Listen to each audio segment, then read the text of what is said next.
Hello everyone, I Prakhar Garg will be your host for the session A Day in the Life of an Eye Doctor with Dr. Viren Singh Sangwan. Technical term for eye care specialist is ophthalmologist. Ophthalmology is a branch of medical science that deals with the study of disorders and disease related to human eye. It handles both medicinal and surgical solution of the disease related to the physiology and anatomy of human eye. It is one of the most complicated and tough branches to study and practice that requires complete dedication combined with knowledge and acquired skills. According to the WHO, about 285 million people are visually impaired worldwide. 39 million are blind and 246 million have low vision. About 90% of the world visually impaired people live in developing countries, including India. Globally, uncorrected refractive errors are the main cause of visual impairment. 65% of visually impaired and 82% of blind people are over 50 years of age. Although this age group comprises only 20% of the world population. More than 10 million Indians are blind. The country is also home to approximately 30% of the world blind population. About half of whom are blind from cataract and is seeing rising numbers of people with glaucoma or retinal diseases as people live longer. With a ratio of approximately one ophthalmologist or eye care doctor per 100,000 people, there certainly is a huge gap to fill in respect to the expert required. Also, there is a skewed distribution of doctors, most doctors being in the big cities, while most people in the rural and semi-urban areas. With these, it is my pleasure to invite our guest today, Dr. Viren Singh Sangwan, an expert eye doctor, and he is here to discuss with him the future and the career of an eye doctor. Dr. Viren Singh Sangwan is an eye doctor at Dr. Shroff Charity Hospital. He specializes in cornea, stem cell, uveitis, and cataract surgeries. Dr. Sangwan is an alumnus of LV Prasad Eye Hospital, Eye Institute, Hyderabad, Harvard Medical School, Boston, and Rohtak Medical College. He did his fellowship in cornea and anterior segment from LVPI and ocular immunology and uveitis from Harvard Medical School. With an experience sprawling over 27 years, Dr. Sangwan was associated with LV Prasad Eye Institute and Orbis International as its medical director. He is the founder and secretary and current president of Asia Cornea Society, founder secretary and past president of Uveitis Society of India. The Council of Scientific and Industrial Research, the apex agency of Government of India for scientific research, awarded him the Shanti Swarup Bhatnagar Prize for Science and Technology, an Indian equivalent of the Nobel Prize, for his contribution to the medical science in 2006. Many other awards he has received include Sun Pharma Clinical Research Award, AAO Senior Achievement Award, International Uveitis Leadership Award, and National Technology Award. Dr. Sangwan is an established leader in limbal stem cell research, ocular surface, and uveitis. He has contributed more than 250 peer-reviewed publications and 15 book chapters. In a recent database created by the scientists from Stanford University, top 2% of the scientists from different fields worldwide were listed based on their standardized citation matrices using citation from Scopus for career-long citation up to May 2019 and for 2019 alone as well. Dr. Sangwan was ranked 4th among the top 10 in India and 576 globally in eye field. In India, there are three. The other three are at least 20 to 25 years older than him and includes Dr. G.N. Rao and Professor Bala Subramaniam, both from LVP, and are teachers and mentors to Dr. Sangwan. Dr. Sangwan has done extensive work on limbal stem cell, which is reported to have assisted in restoring vision to patients with corneal injuries.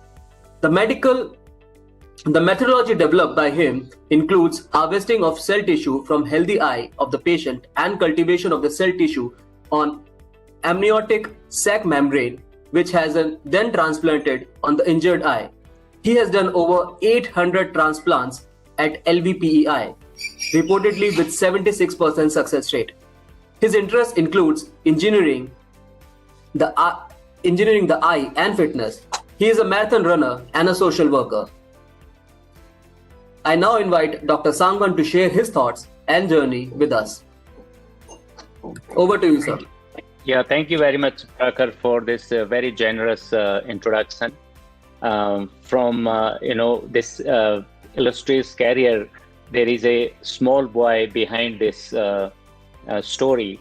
I come from a very small village in district Bhiwani in Haryana, and I grew up. While growing up, I learned English only when I was like 14, 15 years of age. From working and doing the farming, raising the cattle, all those was part of my growing up. When time came, the parents, my siblings, they all wanted me to become a doctor. I didn't understand why, but they said, oh, there should be one person in the family to be a doctor. So I pursued, I tagged along with my eldest brother in Delhi, and I said, I want to study hard so that I can become a doctor. He said, okay, you come with me and study in Delhi. And then along the way, in one of the situations, my mother had an eye problem, and I was very small boy at that time. She went to Rohtak Medical College for a checkup, and in the evening she came very disheartened. I said, "Kya ho gaya?" They waited whole day there, nobody saw me, and I was very disturbed. Then it seems my mother told me recently. She said, "You said at that time, देखना मैं आँख का बहुत बड़ा doctor बन के दिखाऊंगा आपको." So I don't know. Sometimes when as a kid you say something, and that thing stuck in your mind somewhere. Even after 27, 30 years of my practice, I still feel that I can do far better than what I am today. And this drive keeps pushing me doing things which matters to the society to eliminate corneal blindness. So I did my MBBS and MS from Rohtak Medical College. When I was appearing for the PG entrance exam, there was a story that in eye department nobody goes because it's so poor, so backward in our hospital. But I was somehow wanted to be an eye doctor, and I was the topper in PG entrance. Yet I chose ophthalmology as my choice. So one of my seniors said, "देखो तुम आई छोड़ दो, orthopaedics लो, भूखे मरोगे, इसमें आई में कुछ नहीं है." I said, "Sir, कुछ भी करना है, मुझे इसी में करना है." Then anyway, the things went for 3 years, and finally we finished. Then I realized that the skills that I have acquired during these 3 years is not enough. I must do something more. Then one of my seniors told me there is a new hospital which has just started 2 years back in Hyderabad called LV Prasada Institute. And he said, "अगर तुमने कुछ करना तो वहाँ पे आके interview दे दो." Then I went there and saw the hospital, and it was really eye-opener. And I decided, if I am not selected this time, I will come again and again. I have to get trained only in this place. But fortunately for me, I got selected in that first interview. Out of 40 candidates, 2 were taken. So I did 1 year training, and from there, things went one after the other. From there, one of the founder of the hospital, Dr. Z.N. Rao, announced that there is a flying eye hospital. And I started dreaming, oh, I can travel. And he said, they are looking for young people who are well trained. And then I went to him. I said, "Dr. Rao, will they pay me some money, or still I have to take from my parents?" He said, "Yes, of course they will. How much, I don't know." I said, "Doesn't matter how much, as long as they'll pay." So I tried to talk to my roommates, couple of them. Let us apply. He said, no. Now I'm trained. I have to make money, and I will go back to my place. Then I said, okay, I'm going to apply. I applied, got selected, and started working with them. Went around world for almost 2.5 years, and within few months of joining, they offered me to be the medical director. Initially, I didn't understand why they are asking, because there were 3 senior boys to me who were already working on Orbis, one from US, one from Canada, and one from Thailand. And there was no one for me to consult that how should I decide whether I should accept or not. Then one day when I came back from the plane, and I said to myself, see, sometimes people see something in you which you don't know. If this gentleman is seeing that I have the potential to be the medical director, might as well I will do it. How does it matter? I have just come for to work on Orbis. If they ask me to be the medical director, I'll do it.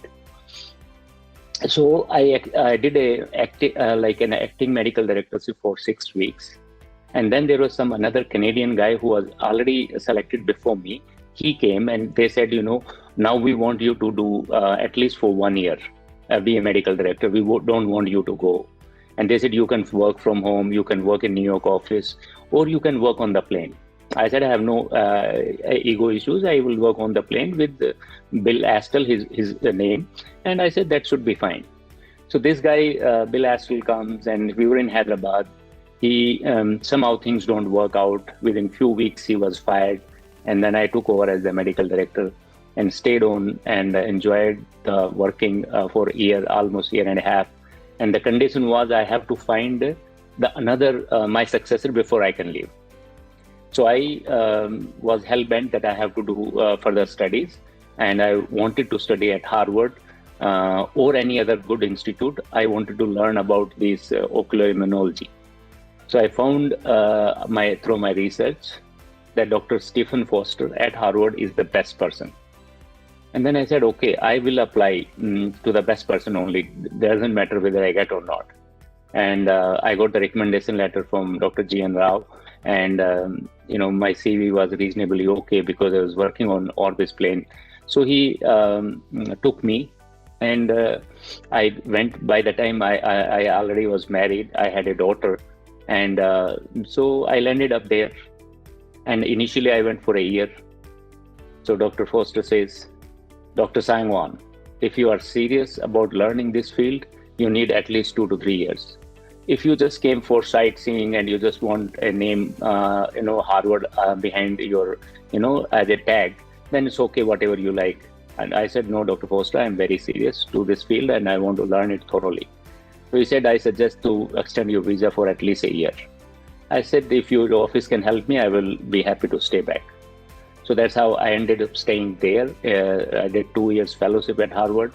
During that, my son Sahil was born. And then we came back. Then there are some of the friends started suggesting us, "Tum bewkoof ho, koi वापस थोड़ी जाता है America आकर के, you should not do." Yes, exactly. Precisely. So, Why you came back actually, like when you have settled so much better in your field in US as well?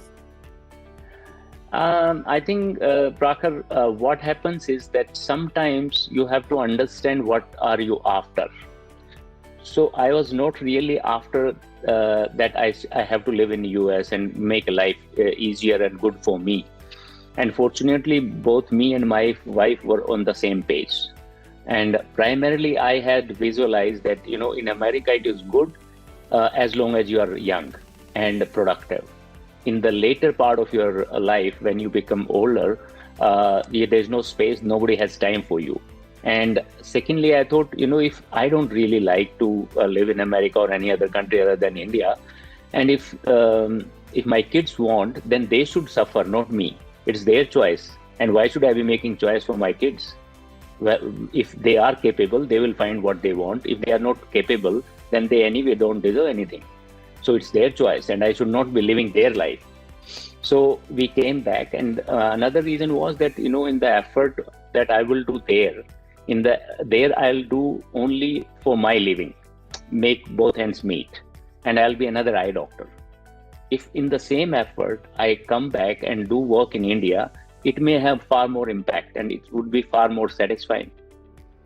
So that was my thinking at that time. I was not really thinking about money or comfort or anything, because I come from a very small village and have really seen a very tough life. So living in a city is very easy. And, in today's life, the kind of comforts we have, they are incomparable to what as a child I had. So it was not very difficult decision. Now looking back after 27 years, I think it was a very good decision. I really don't regret, because during these years, I've been able to create something which helps patients. It is satisfying, and obviously, I have been taken care well by my organizations and the government bodies, funding, and recognition. So, to me, it was a very good decision. All right. If there's any specific question, we can discuss at this stage. Otherwise, you can go to the next segment. Thank you, sir. Thank you. Those were really interesting stories, and the way you mentioned that you should always reach out for your dreams. It is not necessarily that you should just look out for the money easily available right now. You should focus on specializations and working on your skills, because in the longer run of things, these will certainly more helpful than achieving shorter goals, I would say. So thank you for those inputs, sir. With respect to you were saying the patients you were helping, I have with me a few videos for some patients. I would like to play them as well, and maybe we can discuss them later.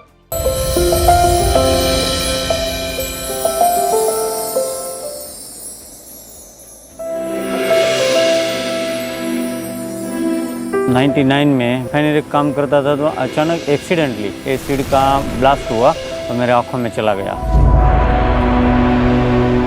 पूरा face जल गया था, दोनों आँख की रोशनी खत्म हो गई।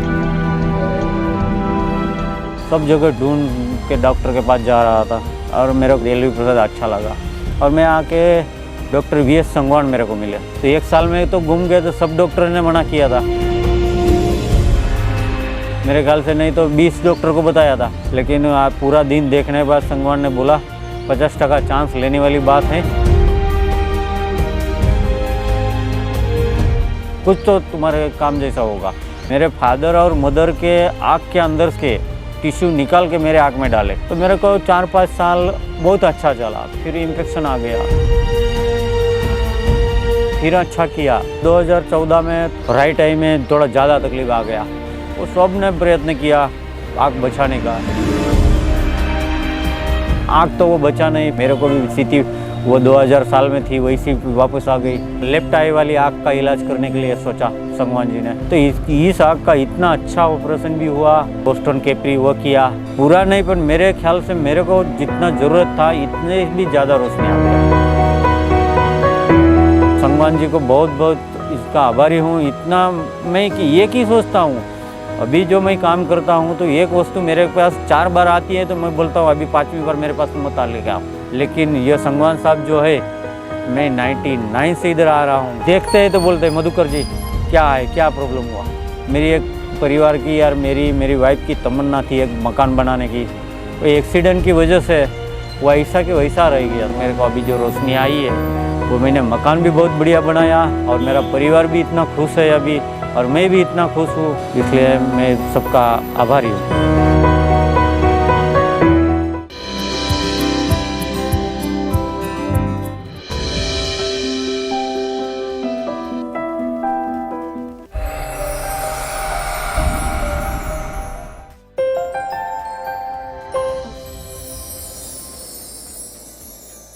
Hi, I am Mayank and I am from Ranchi. I had a specific problem in my eye. My day-to-day activities were getting disturbed.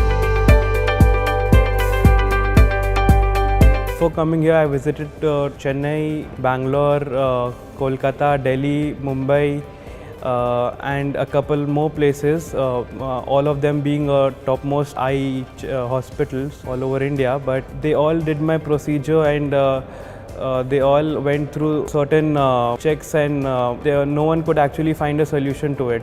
Dr. Ashok Agarwal then referred me to LV Prasad Eye Institute. I came here in November 2016. My experience has been just life-changing, and it's been very good. So Mayank had an eye problem which was diagnosed as dry eye at many places for last 10 years. So here he came with a referral that the boy is feeling depressed, and because he's not able to see light and all that. So when I examined him, I did not find that he has a dry eye, or in fact he has any eye problem. And it was very difficult for him and the parents to understand that this is not an eye problem what we are dealing. And then we started talking about what is that we are dealing with. Then I gave them different suggestions that maybe we should look at consulting a psychologist or a psychiatrist. And it turns out that He had consulted a very good psychiatrist, and he was on a medical treatment which is making a tremendous difference. Very happy with his current treatment, and I wish him all the best. I was worried about this for the past 10 years of my life, and had I not been here, I don't know how would my future be. I'm so lucky to have you as my mentor, sir.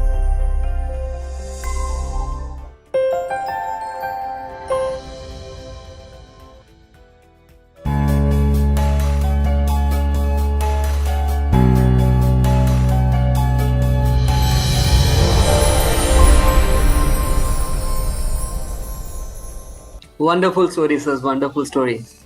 So these were really emotional and touching Thank stories you. as well. And I really appreciate the work you have been doing in the field of eye care, sir. Sir, would you like to talk about some of these you. stories Thank you. that maybe bring us more ideas, more clarity of the situation? I was looking at the video about Mayank, and I realized that there's a big amount of knowledge gap with respect to eye care, because other doctors and other specialists were telling him that there's a problem with his eye and he's got a dry eye problem, which was not the case later. Yeah. So maybe sir, you can talk about that. See, I will talk for both, but let us talk about Mayank's problem. Mayank comes from a very well-educated family, and both parents were doctor, and a very well-connected family. So when he walked into the clinic, he was wearing dark glasses, and his mannerism was very different. And my optometrist who worked up, she said, "Sir, लड़का कुछ पता नहीं अजीब सी मतलब बातें कर रहा है." मैंने कहा मतलब, कहते he says he sees some floaters and he keep playing with them whole day. मैंने कहा 18-19 साल का लड़का, why would you want to play for these things anyway? So they said, oh, we had this dry eye, and I examined, I did thorough check, almost whole day we spent in making sure. But my conclusion in the beginning itself was, when I had a first look, that this is not a dry eye. This is what he has been made to believe, that this is a dry eye. And there is a phenomena called anchoring in our cognition, in our brain. There's something called anchoring, meaning your brain anchoring of a ship at the shore, right? So that ship does not move around. Similarly, in mind, there is a phenomenon called anchoring, that you anchor your diagnosis or your thought to a particular thing, that it cannot move around. It won't look for anything else. So most of the doctors, what they do, they anchor their diagnosis to someone, or some other doctors have already said. Most of them don't see what they are seeing. So when I raised the question with the parents, that I said he does not have a dry eye problem. He said, what do you mean?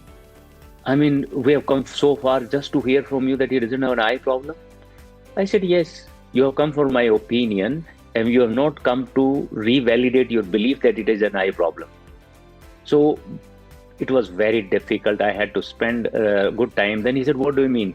I said, see, if you believe that you have diabetes or blood sugar raised, you'll take medicines for blood sugar. But you are having hypertension, which you don't know, and you are being treated for blood sugar. And you then start having side effects. You start believing that is all this. So I said, in this case, to me, it is some sort of a psychological issue. I knew that this is a psychiatric issue, but I didn't want them to be too dramatic. And the mother started crying. He said, you mean that my boy is a pagal? I said, no, I'm not saying that, because there is a social stigma attached to it. So it was really tough. Finally, they came around. Then I said, for my sake and for Mayank's sake, just go to this doctor, which is across the street in Hyderabad. And I said, you meet him once. And I'm not saying that you have to be labeled this and that. So that doctor was very tactful. He handled, and Mayank turns out to have some psychiatric problem, depression or something. And he took medicines. And when he was hugging me, this was 1 month later. And that's what he said. He said, sir, मुझे तो नया जीने का एक chance दे दिया आपने, नहीं तो मैं तो वैसे ही जिंदा रहता कि अंधेरे में डार्क पर्दे करके रखता था, सेल फोन का वेरी डिम लाइट में, मुझे किसी जिंदगी में कोई इंटरेस्ट नहीं था किसी चीज में.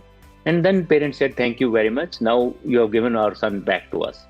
And this was not something very difficult, but the problem was how to confront the parents, how to dismantle their belief that it is not a dry eye. Wonderful, sir. Wonderful. Thank you for sharing all these stories. So let me just quickly go into some of our questions we have. Sure. So for an eye doctor, sir, so what are the different roles that an eye doctor can perform? See, once you specialize in eye, you can do different kind of things. You can do further specialization. Like me, I am super specialized in cornea, stem cells, and uveitis. There are 6-7 fields within the eye that you can be a retina doctor, you can be a glaucoma doctor, you can be a oculoplastic surgeon, you can be an eye cancer doctor. So there are many further specialization. If you want to be a general ophthalmologist, which is the need of the hour in our smaller towns and cities, and then you take care of both the medical and surgical aspect of the routine eye problems. You can, like any other postgraduate, you can, if you want to specialize, or if you want to go in different, like you want to do an MBA, or you want to, if you think that you did MBBS and MS, due to peer pressure or parental pressure, and you really don't like, then you can do whatever you like. So you can do a government job, you can do private practice, you can work in institutions. So there are a whole lot of options available. Thank you, sir. So there's a general question that usually comes to the students who are let's say now trying to get into a specialization field is say if they choose eye care as a field, so what would be their day in day out kind of job? So what would be their daily life cycle be? It will depend on whether you work in a private hospital, whether you work in a government institution, whether you work in a big or a small organization, whether you're specialized or not. But in general, it will involve, if you are a clinician like a master in ophthalmology or eye surgeon, is basically you are a medical practitioner as well as an eye surgeon. So you will end up seeing patients during the day, whether 2 days or 3 days a week, and at least doing the surgical work during the same time. The rest of the things depend on whether you want to do research. Like nobody told me that I should do research, but I just curious how this research is being done, how does it help. So I naturally, it's not that I left my clinical and surgical work, but I did, in addition to this, my clinical surgical work, I got deeply into research and its translational effect. Because if one does not care, how do we bring new treatments? Then we will keep practicing old treatment, and the new technology, new science will not reach to the patients. So I feel that it's the responsibility of the doctor who is practicing that they should do translational research.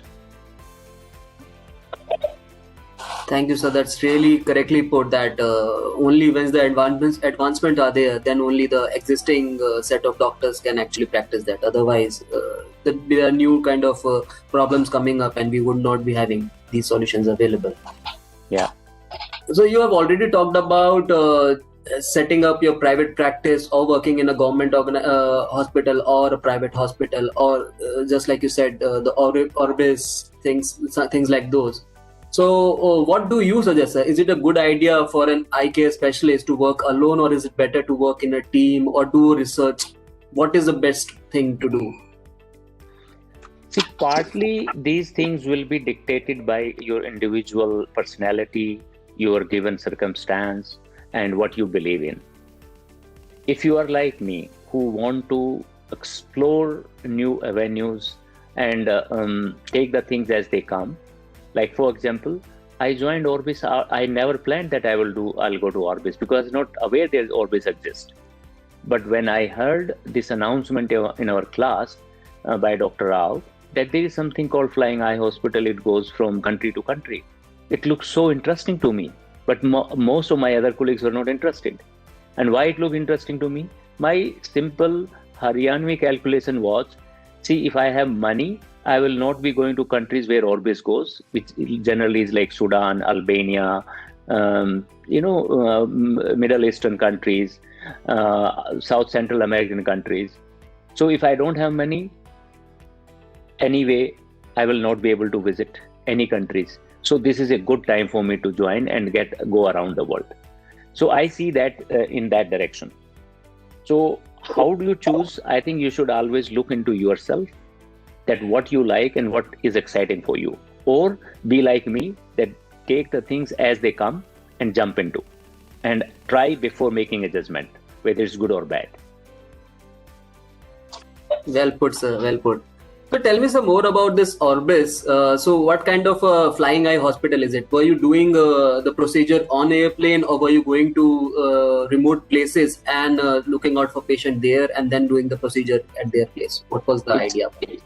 It's a well planned charity based in New York, and it was started in 1987 or something. It was a United Airlines donated a plane, DC-8. That's when I joined. That was the first plane, and that was the only DC-8 flying at that time. And then I was the first medical director for DC-10, which was a big shift. It was almost 3 to 4 times bigger in size. And normally it happens is a very well planned mission, that we go into a country, not just land there. We plan at least 1 year in advance, which city, which country we will be going, what we'll be doing, where will be put up. So we travel in the plane, then we make the plane on landing into a hospital, and it's parked in a bay at the airport. Patients are pre-selected, the doctors are pre-selected who will be joining the team and learning from us. And this goes on for 3 weeks in a given mission. So every week there are different kind of volunteer doctors, and there are volunteer pilots who fly the plane. So it's a very noble, high quality training system. It is not for giving service. It is more for training people and showing, especially in countries where the good quality training doesn't exist, to show them what is the right way of practicing or right way of doing a procedure, so that they can visualize and they can dream, okay, this is something I have to achieve in my life. That's really interesting, sir.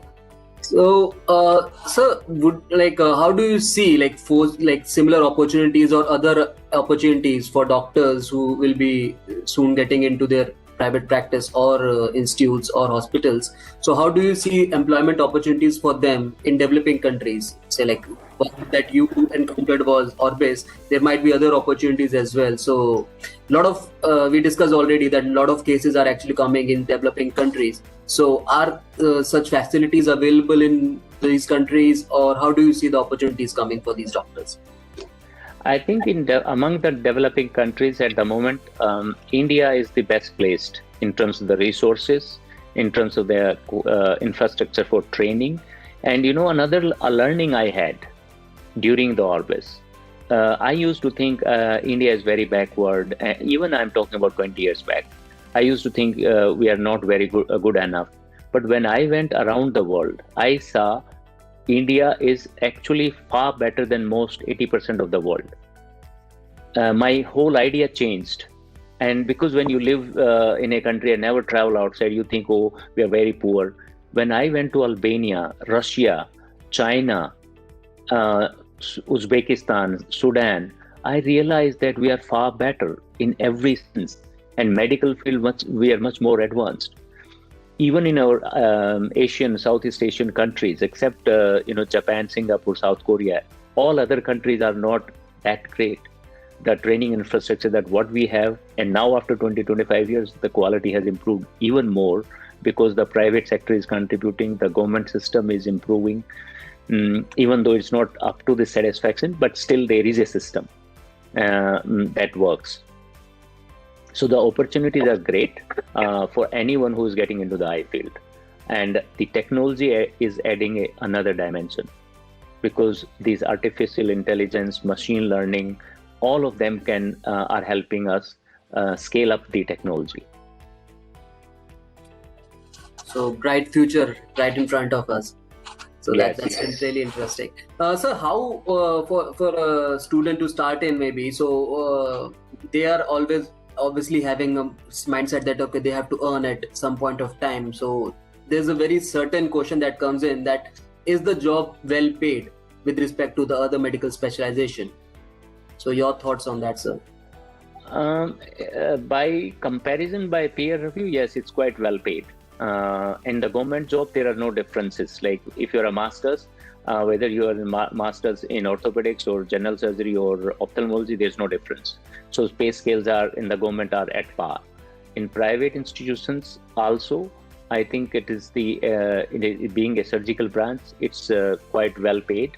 And I strongly recommend for the young people getting into the field that first 5 years one should just look at money which can give you survival and not think of money too much.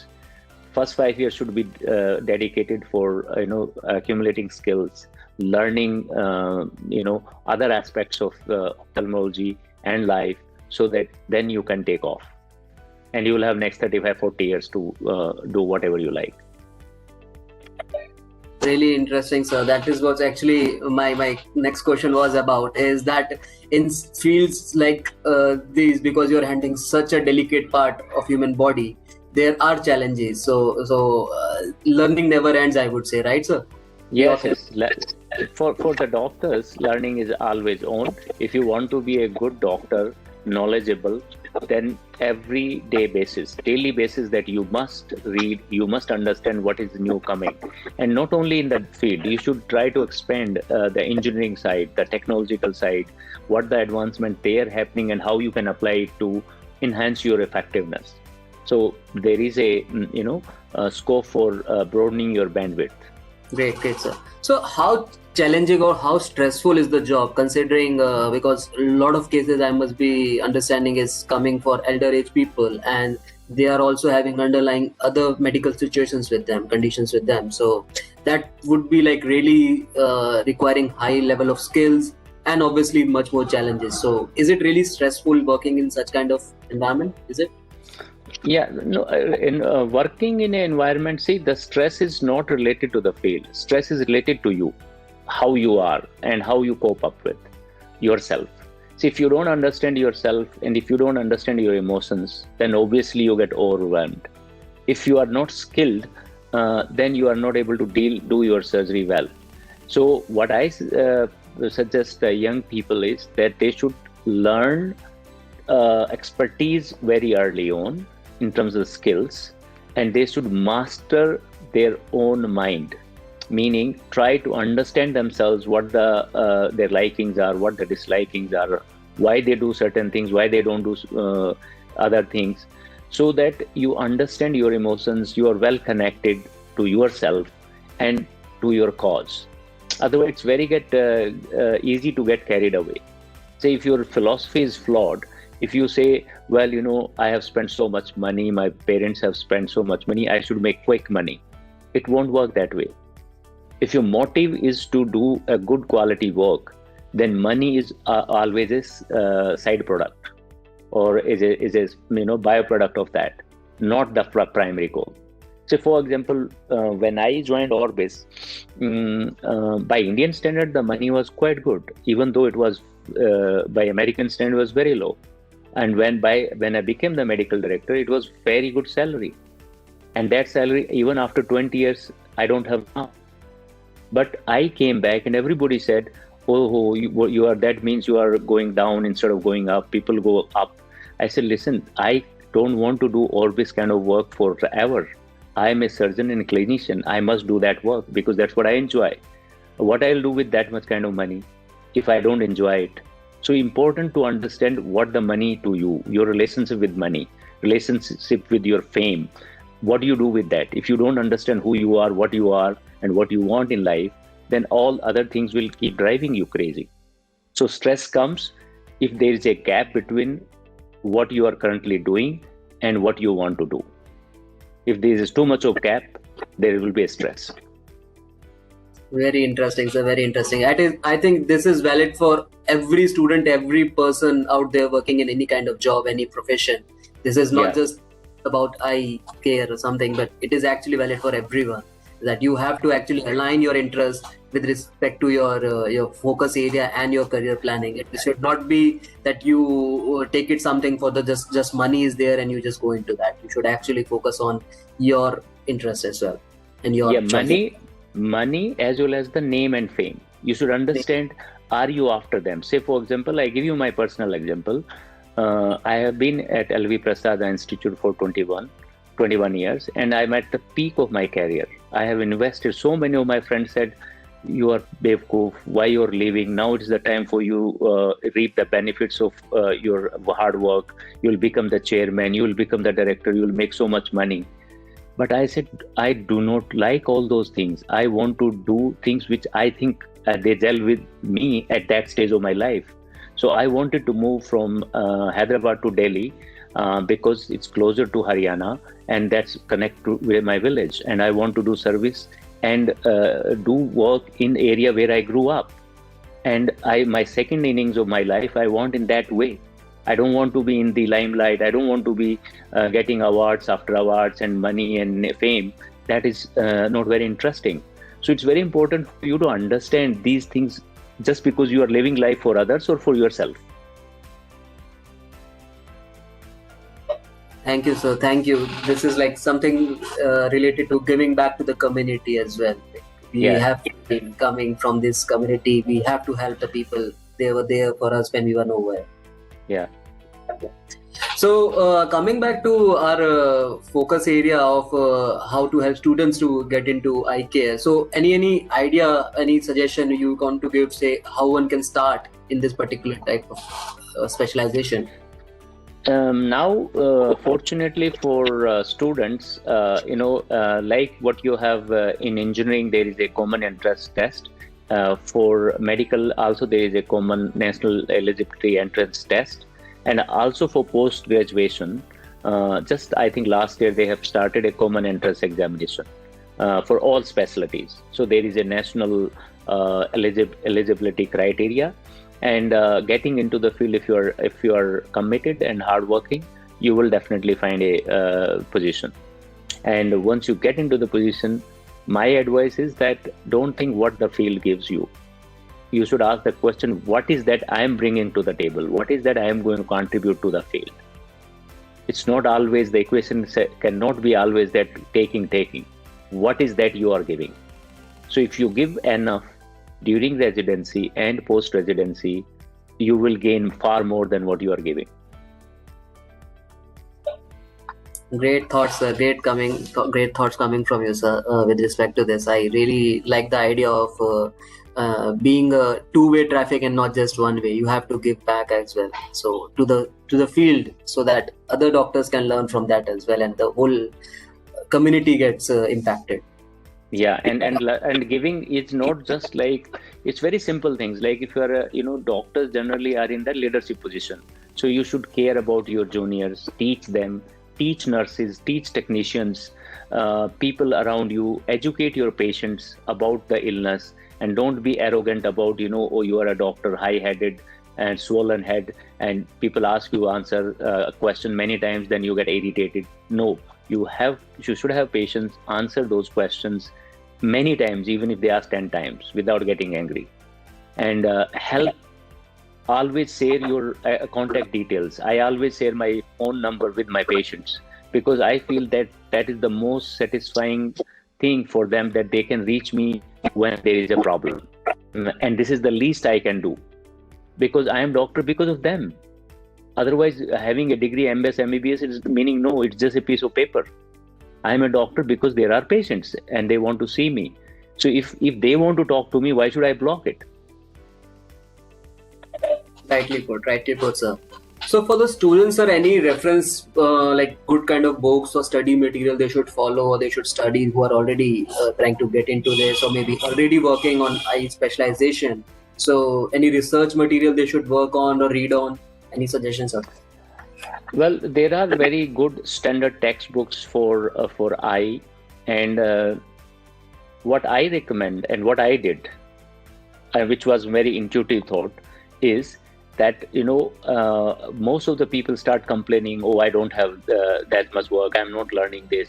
So during my residency, what I did was, I have textbooks, I have journals, and it's my time. Nobody can stop me in reading. So what I did was, all textbooks like Adler's Physiology, Wolff's Anatomy, the Havner's Ocular Pharmacology, the Ghulam payments textbooks, and now we have many more systems. So I read everything related to pathology, microbiology, physiology, anatomy, histo, and my theoretical knowledge is so strong because that is something under your control. So I teach my students that there is something called circle of influence and circle of concern. As a student and as a practitioner in life, our goal should be to spend maximum time in circle of influence. And whichever the circle you spend time, it expands. So circle of influence means things which you directly can contribute. Say if I'm a surgeon, nobody can stop me in reading or seeing more patients, doing more surgeries. But if I keep worrying or spending time in my circle of concern, like whether India-Australia series, how it will go, will China attack India again, will India-Pakistan fight, I have no control. And if my whole energy is spent there, I'm wasting my time. So your circle of concern will expand. So my advice is that students should get into a circle of influence. Read. See more patients, do more surgeries, and don't bother about anything external. Thank you, sir. This has been a very engaging and knowledgeable talk. I'm sure this will help our young, bright minds to start out their very prosperous career in eye specialization. So it was honor having you here, sir, with us. Thank you. Thank you very much, sir. Thank you. My pleasure, and happy to contribute. Thank you.